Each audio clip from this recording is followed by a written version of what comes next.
तो Apple music की तरफ से बीटीएस का एक प्यारा सा इंटरव्यू सामने आया है जो हम हिंदी में पूरा जानने वाले हैं, जिसमें हमारे बीटीएस मेंबर से काफी सारे सवाल किए गए और हमारे बीटीएस ने उनके बहुत ही अच्छे से जवाब भी दिए हैं। तो चलो वीडियो को शुरू करते हैं। तो हमारे बीटीएस मेंबर्स अपने अंदाज में एंट्री मारते हैं, लेट्स गो करते हुए आते हैं। तो सबसे पहले आरएम ने एंट्री की थी। तो इंटरव्यूअर जैसे ही बीटीएस मेंबर्स को देखता है तो वो कहता है कि व्हाट्सअप बॉयज। फिर एक एक करके सारे मेंबर्स पहुंच जाते हैं और फिर वो हग करते हैं, हेलो बोलते हैं। फिर फन करते हुए भी कहते हैं कि हाय जिमिना। फिर आपस में भी वो सबको हेलो बोल के बहुत ही क्यूटली हग करते हैं। इंटरव्यूअर सारे मेंबर्स को थैंक्स बोलता है और कहता है thank you for joining us guys. फिर सब बैठ जाते हैं और उसके बाद आरएम कहते हैं कि कोरिया आने के लिए आपका बहुत बहुत धन्यवाद। फ्लाइट तो काफी लंबी रही होगी, है ना? तो इंटरव्यूअर कहता है कि हाँ ऐसा था, लेकिन यहाँ पर मुझे बहुत ही अलग लगता है, बहुत अच्छा लगता है। मुझे यहाँ काफी ज्यादा काम फील होता है और मुझे ये सिटी भी काफी ज्यादा पसंद है और यहाँ के लोग भी अच्छे हैं and I love the music. फिर जैक जंगकुक को भी थैंक्स बोलते हैं और स्पेशली जंगकुक को थैंक्स कहते हुए बताते हैं कि जंगकुक ने मुझे यहाँ इन्वाइट किया है। जंगकुक की तरफ इशारा करते हुए जंगकुक को थैंक्स बोलते हैं और कहते हैं कि थैंक यू जंगकुक मुझे इन्वाइट करने के लिए। इसके बाद आरएम कहते हैं कि वैसे तो काफी समय हो गया है ना ऐसे साथ में आए। तो इंटरव्यूअर कहता है कि आप लोगों का तो छोड़ो, लेकिन आपसे ज्यादा तो आर्मीज के लिए समय हो गया है आपको ऐसे देखे हुए, क्योंकि वो काफी टाइम से इंतजार कर रहे हैं और जो इंतजार कर रहा होता है ना उसके लिए समय काटना और भी ज्यादा मुश्किल हो जाता है। मतलब लगता है कि अरे यार ये समय क्यों नहीं कट रहा, बीटीएस कब आएंगे। फिर इंटरव्यूअर कहता है कि फाइनली आज वो समय है कि आज हम सब साथ बैठे हुए हैं, मैं हूँ, आप है और साथ ही साथ आर्मीज भी हमें देख रही है, क्योंकि आर्मीज ये इंटरव्यू लाइव चल रहा था। ये सुनने के बाद आर्मी बहुत ही ज्यादा एक्साइटेड हो जाते हैं और कहते हैं कि यस वी आर बैक, हम आ चुके हैं। सब बहुत ही ज्यादा एक्साइटेड हो जाते हैं और कहते हैं बैक, हम कम बैक, हम आ चुके हैं। इसके बाद इंटरव्यूअर कहता है कि आप लोगों के लिए मेरे पास काफी अच्छे अच्छे सवाल हैं, तो कहाँ से शुरू किया जाए और सबसे पहले कौन बात करना चाहेगा? तो सवाल किया जाता है कि कौन बताएगा कि साथ रहना असल में कैसा लगता है। सबसे पहले जेहोप इस सवाल का जवाब देते हैं और कहते हैं कि सच कहूँ तो मुझे इस माहौल में आए हुए काफी समय हो गया है, के साथ दोबारा फिर से इंटरव्यू देना थोड़ा अजीब लग रहा है, क्योंकि काफी समय के बाद फैंस के सामने हम इन पहलुओं को फिर से साझा कर रहे हैं। ये सब सोचकर मुझे थोड़ी सी घबराहट तो हो रही है। इसके बाद जंगकुक कहते हैं कि वैसे दोनों तरह फील होता है ना, मतलब असहज भी लगता है और सहज भी लगता है, दोनों ही होता है। तो सब कहते हैं कि हाँ, जेहोप भी कहते हैं कि हाँ ऐसा ही फील होता है। फिर सब जंगकुक की इस मैच्योरिटी पर हंसने लग जाते हैं, मतलब मजाक नहीं उड़ाते, वो खुश हो जाते हैं कि जंगकुक ने बहुत अच्छी बात कही। बाद इंटरव्यूअर सबको फिर से थैंक्स बोलता है और कहता है कि थैंक यू आप सभी का, आपका ये कीमती वक्त देने के लिए। अब हम यहाँ पर बहुत ही सारी बातें करने वाले हैं और मेरे पास आप सभी के लिए बहुत ही सारे सवाल भी हैं। तो सबसे पहले वो वर्ल्ड वाइड हैंडसम की तरफ इशारा करते हैं, मतलब जिन से पहला सवाल करते हैं और कहते हैं कि मैं सबसे पहले वर्ल्ड वाइड हैंडसम से शुरू करने वाला हूँ। तो वो जिन से पूछते हैं कि अपने दोस्तों के साथ फिर से साथ रहने में सबसे ज्यादा क्या याद आया, बताइए। तो जिन ने कहा कि हमें साथ रहते हुए बहुत ही समय हो गया है, लेकिन इस बार अमेरिका में मेंबर्स के साथ रहना, एक साथ खाना, इतने लंबे समय के बाद साथ में सुबह टाइम पर उठना, टाइम पर एक्सरसाइज करना, बहुत ही अच्छा लगा, बहुत ही मजा आया। सच में ये जितना भी मोमेंट था ना मुझे बहुत ही खुशी देने वाला है। तो ऐसा लगा ना कि जैसे मैं अतीत में वापस लौट आया हूँ। सुबह टाइम पर उठ रहे थे, खा रहे थे, जिम जा रहे थे, दोपहर में खाने के टाइम वापस आ रहे थे, फिर लंच कर रहे थे, फिर काम पर जा रहे थे, फिर वापस आ रहे थे, रात का खाना, और हम लोग ना बहुत ज्यादा हंसी मजाक कर रहे थे और उसके बाद हम सो जाते थे। रोज का ये रूटीन बन गया था और ये रूटीन सच में बहुत ही दिलचस्प था और मुझे बहुत ही ज्यादा खुशी दे रहा था। हमारे जिन ने इतने प्यार से कही कि जिमिन को बड़ा पसंद आ गया। फिर जिमिन की तरफ बड़े प्यार से देखते हैं और उनसे हाथ मिलाते हैं। जैसा कि हमारे जिमिन बहुत ही केयरिंग है, कोई बहुत ही प्यारी और इमोशनल बात कर देता है तो हमारे जिमिन हग कर लेते हैं और जानते ही वो कैसे। इसके बाद इंटरव्यूअर अगला सवाल करता है। तो मैं आपको बता दूं कि इस इंटरव्यू में आर्मी ज्यादातर बात ना लगभग 80% बात लॉस एंजलिस को लेकर हुई थी। जब बीटीएस के मेंबर्स 2 महीने के लिए वहां सेशन के लिए गए हुए थे, उन्होंने प्रैक्टिस करी और बहुत सारे इंटरनेशनल आर्टिस्ट उन्होंने चूज किए थे जिन्होंने बीटीएस के साथ इस एल्बम में काम किया है। तो उन सब चीजों पर बात होती है। तो फिर अब जिन ने लॉस एंजलिस की बात याद दिला दी है तो इंटरव्यूअर ने भी वही सवाल किया, फिर वहीं से रिलेटेड। इंटरव्यूअर कहता है कि मैं सोचता हूँ कि इन दिनों फिर से साथ रहना एक अजीब तरीके से शुरुआत जैसा लग रहा था। सारे सिचुएशंस एकदम अलग अलग थे। कमरा भी छोटा ही था जिसमें आप सब एक साथ रह रहे थे, है ना। तो बताइए आप लोगों को फिर कैसा महसूस हो रहा था? क्या आप लोगों को वैसा ही महसूस हुआ जैसे आप पहले रहते थे? तब हमारे हंसते हुए जवाब देते हैं और कहते हैं कि आई थिंक सो, क्योंकि हम सभी एक ही जगह रह रहे थे, मतलब एक ही विला था, हमने किराए पे ले रखा था, हम सब उसी में थे, बिल्कुल वैसे ही जैसे पहले रहते थे। बेशक थोड़ा अजीब था, लेकिन ऑनेस्टली वो बिल्कुल उन्हीं वर्षों जैसा था जब हम पहले साथ में रहते थे, काम करते थे। इसके बाद आरएम कहते हैं कि लॉस एंजलिस में 2 महीने का जो सेशन था ना, हमारे लिए सच में बिग ट्रांजिशन था, साथ ही साथ हमारे लिए एक सपने जैसा था। इसके बाद अगला सवाल जंगकुक के लिए होता है, और वो सवाल था, सोलो तो मान लो स्वाभाविक होता है, मतलब नेचुरल होता है, जो कि होता ही है, क्योंकि हर इंसान का खुद का अस्तित्व होता है, तो ये तो नॉर्मल ही है। इसके बाद इंटरव्यूअर ने पूछा कि ये बताइए कि सोलो को अलग करके क्या ग्रुप में फिर से वापस आने के लिए आपको जबरदस्ती जैसा एहसास तो नहीं हुआ, कि कहीं ऐसा फील हुआ हो कि सोलो करना ठीक है या आप सोलो करना चाहते हैं लेकिन जबरदस्ती आप ग्रुप में कम बैक कर रहे हैं, जो कि आपने किया। ये इंटरव्यूअर का सवाल था। तो हमारे छोटू मेंबर जंगकुक इसका बड़ा अच्छा जवाब देते हैं और वो कहते हैं कि मुझे तो ये इसलिए नेचुरल लगा ऐसा, क्योंकि हमने हमेशा सोलो से ज्यादा ग्रुप के रूप में काम किया है और उसी पर ज्यादा फोकस किया था। इसके बाद जंगकुक कहते हैं कि मिलिट्री के टाइम थोड़ा इधर उधर हुआ था, थोड़ा डिसबैलेंस, लेकिन हम साथ में आए और ये सच में नेचुरल ही है, अब कोई जबरदस्ती नहीं, हमारे लिए ग्रुप काफी मायने रखता है। तो आर्मी सवाल का मतलब ये था कि आप लोग मिलिट्री में चले गए थे तो काफी बार आप लोगों का मूड भी स्विंग हुआ था और उसके बाद आप लोग कम बैक कर गए ग्रुप के साथ में, तो कहीं ऐसा तो नहीं कि आप लोगों ने जबरदस्ती कम बैक किया हो किसी दबाव में? तो उन्होंने कहा नहीं, ये नेचुरल है, हमारे मन में था, ऐसा कुछ नहीं है। बीटीएस मेंबर्स ग्रुप से बहुत प्यार करते हैं, साथ ही साथ एक दूसरे से भी, तो स्वाभाविक था, मतलब नेचुरल था। उन्होंने कोई दबाव में नहीं वापसी की है कि दबाव में की है, वो खुश हैं यार कम बैक करके। और वी का भी जवाब एकदम मस्त था, बहुत मस्त था, लेकिन इसको मैं दूसरी वीडियो में इंडिविजुअली समझाऊंगी। तो इसके बाद जेहोप के लिए सवाल किया जाता है और वो सवाल कुछ ऐसा था कि जेहोप सबसे पहले मिलिट्री के लिए चूज किए गए थे सारे मेंबर्स में, तो जब उन्हें चूज किया गया, उन्हें एनलिस्टमेंट हुआ तो उन्हें कैसा फील हुआ, और जब वो वहां गए तो उन्होंने कैसे चीजों को अडॉप्ट किया। जैसे कि वो एक म्यूजिशियन है तो वहां जाकर उन्होंने कितने टाइम लगा उन्हें अडॉप्ट करने में, ऐसा तरीके का सवाल था। तो जेहोप ने जवाब देते हुए कहा आगे मिलिट्री में काफी सदस्य ऐसे हैं जो पहले से ही थे और वो एक्टिव भी थे, तो उन लोगों को देखकर ढलना जल्दी हो गया। और अगर मैं ग्रुप के साथ काम करने के बारे में बात करूं तो अमेरिका में जो हमारा सेशन वर्क था ना, सेशन वर्क पर हमारा साथ में काम करना बहुत ही ज्यादा इफेक्टिव और बड़ा था। सब मिलकर साथ में काम कर रहे थे। स्टार्टिंग में वो भी काफी ज्यादा मुश्किल लग रहा था, लेकिन हम सब साथ में मिलकर उस पर काम कर रहे थे ना, तो हम जल्दी ढल गए। वहां से वापस आने के बाद भी हमने गाने के कई सारे पहलुओं को साथ में सुलझाया, और सच कहूँ तो लंबे टाइम के बाद मेंबर्स के साथ वहां रहना वाकई बहुत मजेदार था। इसलिए मुझे फ्यूचर की भी याद नहीं आई कि आगे क्या करना है, जैसे कि फ्यूचर को लेकर टेंशन होती है। तो हाँ, वहाँ के पल बहुत अच्छे थे, और जब खुशी के पल होते हैं तो जाहिर सी बात है कि किसी चीज की टेंशन नहीं होती। इसके बाद अगला सवाल किया गया कि आप लोगों के लिए काफी यूनिक सिचुएशंस थी, आप लोगों ने बैंड को छोड़कर कंट्री के लिए मिलिट्री गए, वहां पर सेवाएं दी, जबकि आप लोग एक म्यूजिशियन हो, तो क्या वहां पर भी म्यूजिक, एल्बम, इन सब चीजों के बारे में सोचते थे या फिर नहीं?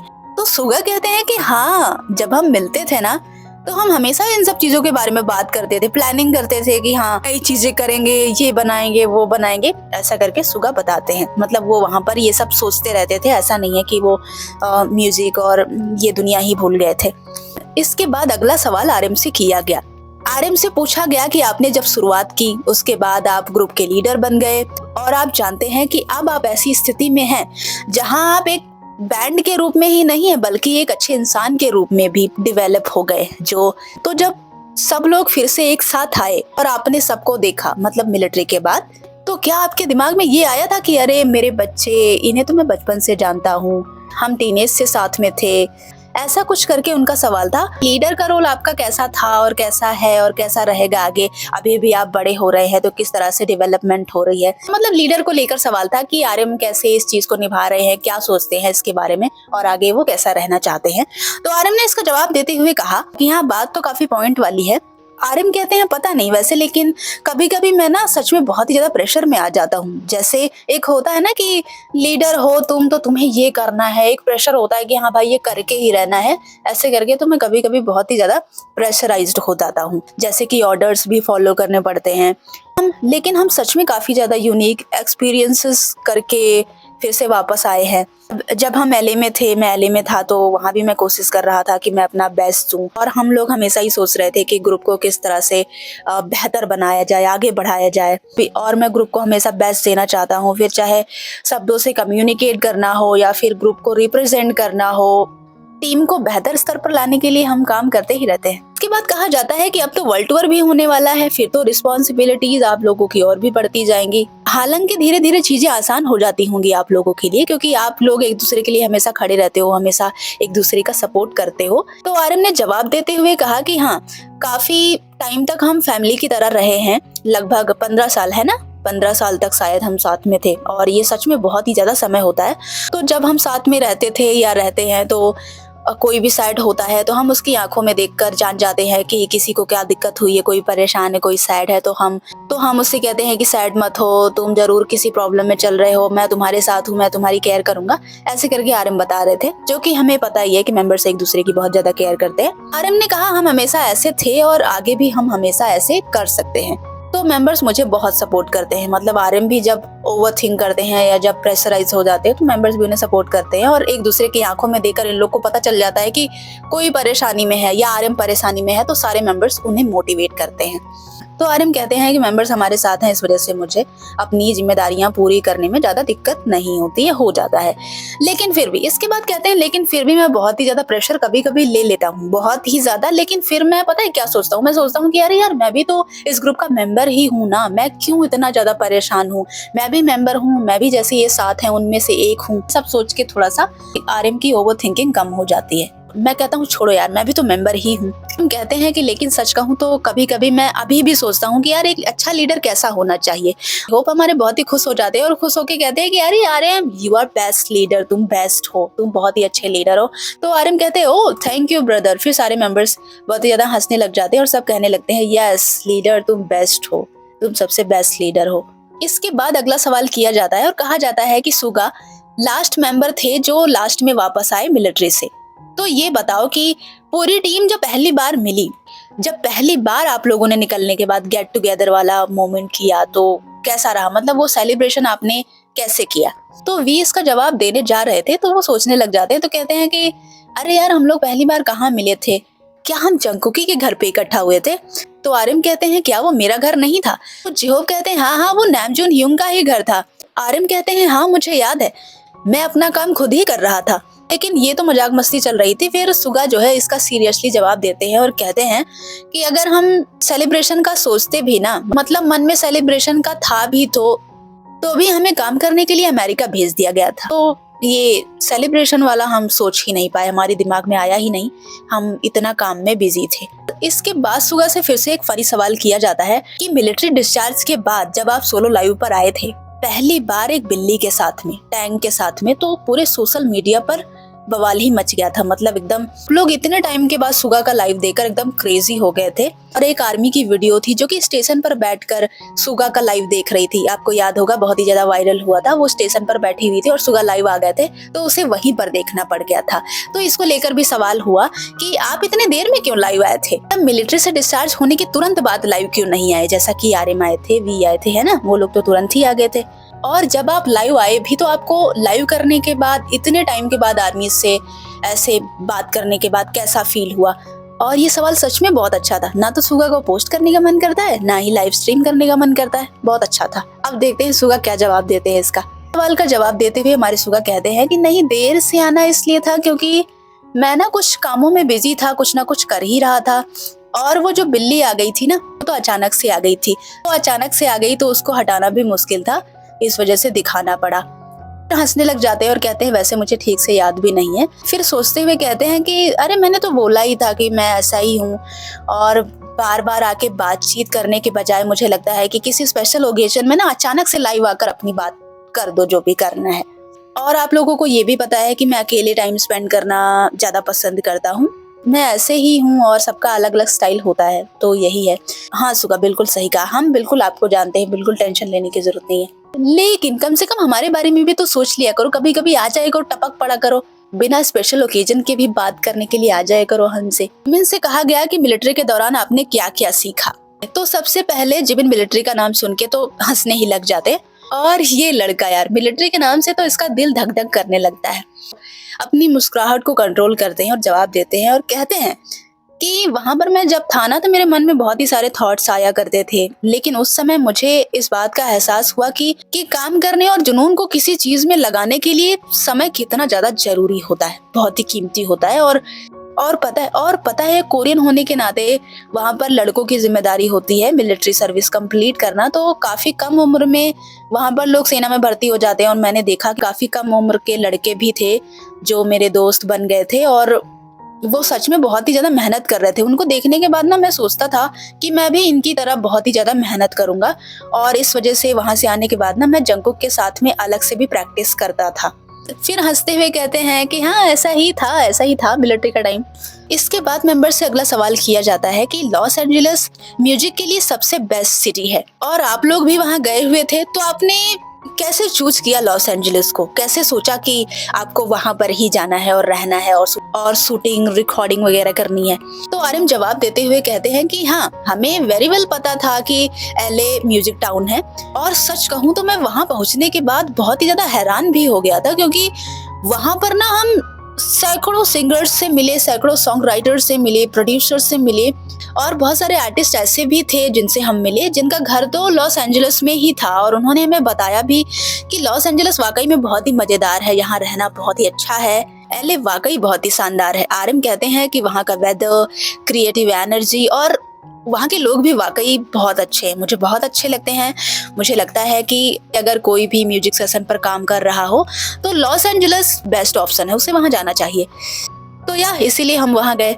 इसके बाद वी से सवाल किया जाता है और पूछा गया कि डिस्चार्ज होने के बाद आप लोगों ने एल्बम पर काम कब से शुरू किया। मिन कहते हैं कि हमने डिस्चार्ज के बाद तुरंत ही काम शुरू कर दिया था, है ना। तो वी कहते हैं कि हाँ, सुगा सबसे लास्ट। सुगा जब वापस आ गया तो फिर हम सब लोग ना चले गए थे, मतलब जुलाई में गए थे ना। हाँ, जुलाई में ही गए थे। तो सबने कहा हाँ जुलाई में ही गए थे। तो सुगा कहते हैं कि हाँ बिल्कुल, मैं तो 3-4 दिन पहले ही आया था, है ना। उसके बाद हम लोग फिर लॉस एंजलिस के लिए चले गए थे, वहां पर हमने काम करना शुरू कर दिया था।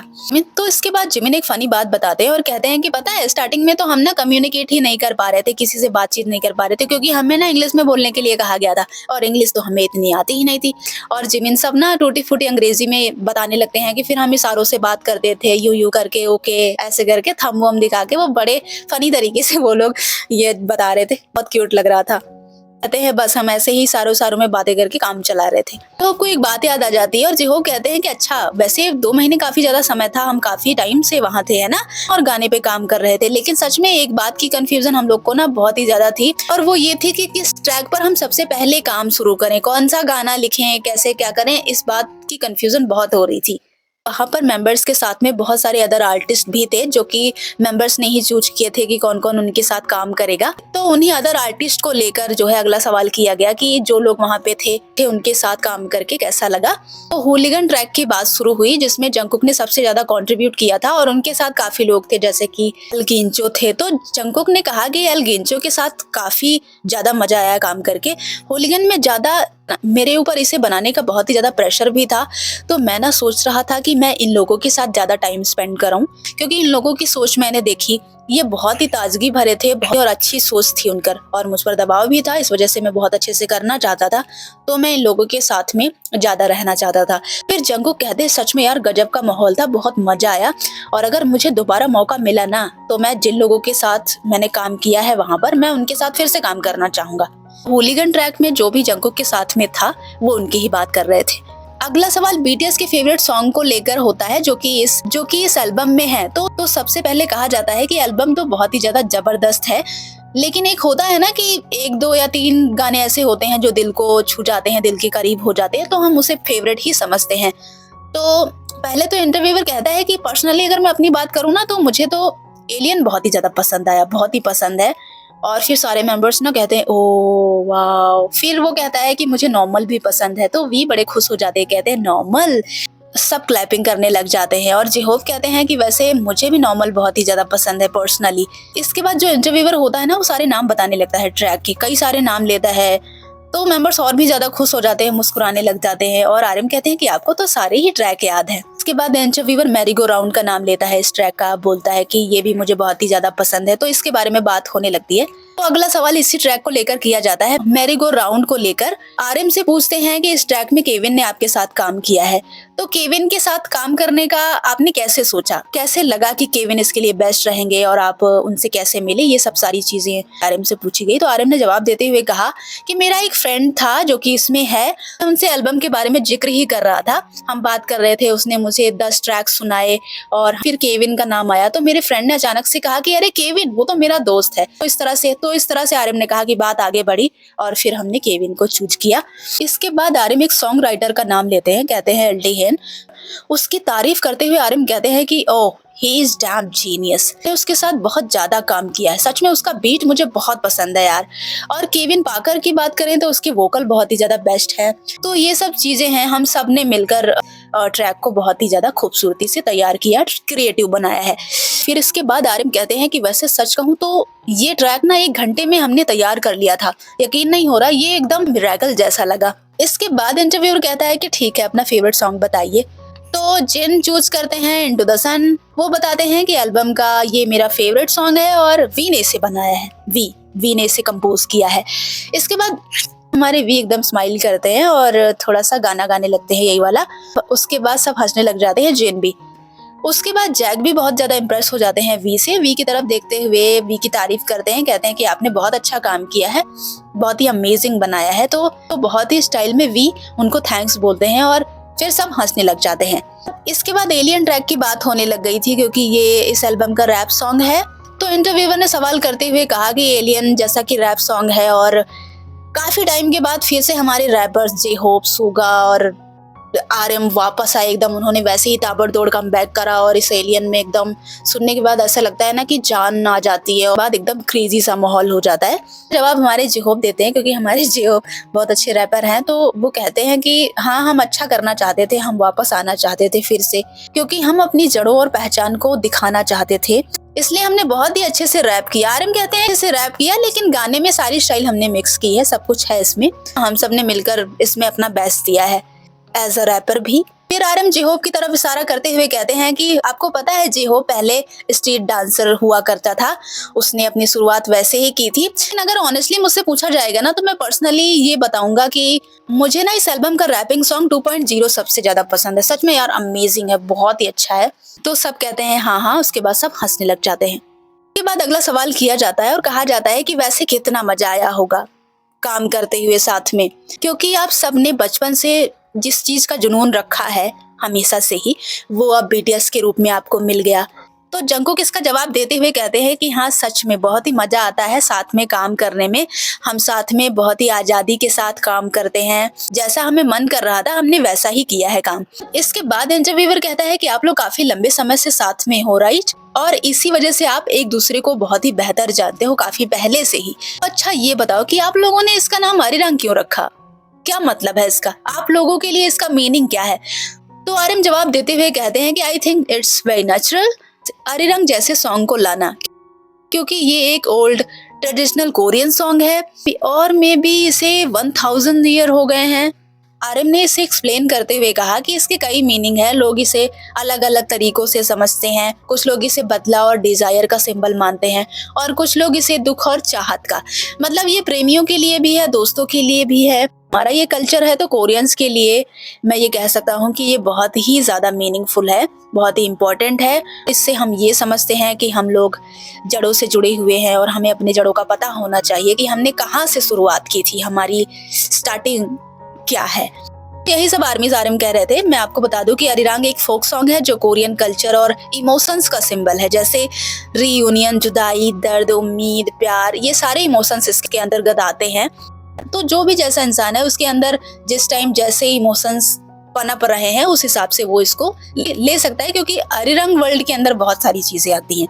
लेकिन आर्मी से एक बात एकदम सच है जो कि मेंबर्स ने बताई भी थी कि अरिरंग नाम को रखने का सबसे बड़ा रीजन उनके पास ये था कि वो सातों लड़के कोरिया के ही हैं, इसलिए कोरियन कल्चर उनके लिए बहुत ही महत्व रखता है, इसलिए एज अ कोरियन उन्होंने ये नाम रखा है।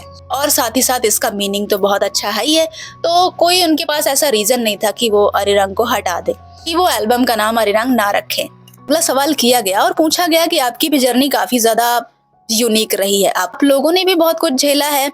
तो जिनने कहा कि हाँ बिल्कुल बात सही है, लेकिन सच कहूँ तो हमारे पास एक बहुत ही अच्छा लीडर था जो हमें हमेशा ही गाइड करता रहा। और कई मेंबर्स ऐसे भी थे जो स्टार्टिंग में थोड़ा अलग थे, लेकिन लीडर ने सबको म्यूजिक से प्यार करना सिखा दिया और अब सब म्यूजिक से बहुत ही ज्यादा प्यार करते हैं। इसके बाद जिन सोचते हुए कहते हैं कि वैसे मैं एक बात सोचता हूँ कि अगर मुझे ये लाइफ नहीं मिली होती तो क्या मैं इतना खुश रहता क्या। मेंबर्स ने ही मुझे सही राह दिखाई है। मैं चाहता हूँ कि सारे मेंबर्स खुश रहें और उन्हें बहुत ही ज्यादा सक्सेस मिलती रहे। तो सारे मेंबर्स जिनकी ये प्यारी प्यारी बातें सुनकर ना बहुत ही ज्यादा स्माइल करने लगते हैं और आर्यन बोलते हैं thank you bro, world wide handsome, thank you.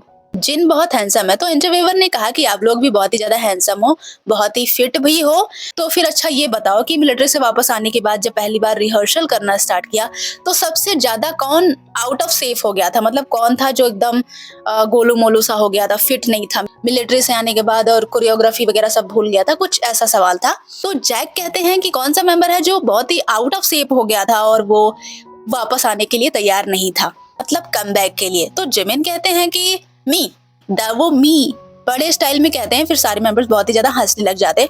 तो आर्यन कहते हैं नहीं यार, आई थिंक इट्स मी, वो मैं था। तो जिमिन कहते हैं हाँ हाँ ठीक है, हम दोनों ही थे, हाथ मिलाते हैं और हंसने लग जाते हैं। इसके बाद जिमिन सीरियस होते हुए बताते हैं कि ठीक था, हमने बहुत ही मेहनत करी तालमेल मिलाने में और फिर चीजें ठीक हो गई, फिर हमने परफॉर्मेंस करने वाले हैं। आर्यन कहते हैं हाँ, हम परफॉर्मेंस को बहुत ही बेहतर करने के लिए लगातार बहुत ही प्रैक्टिस करते रहे और हम पहली बार 360 डिग्री स्टेज पर परफॉर्म करने वाले हैं, तो इसलिए हमने और भी ज्यादा जोर दिया है इस पे।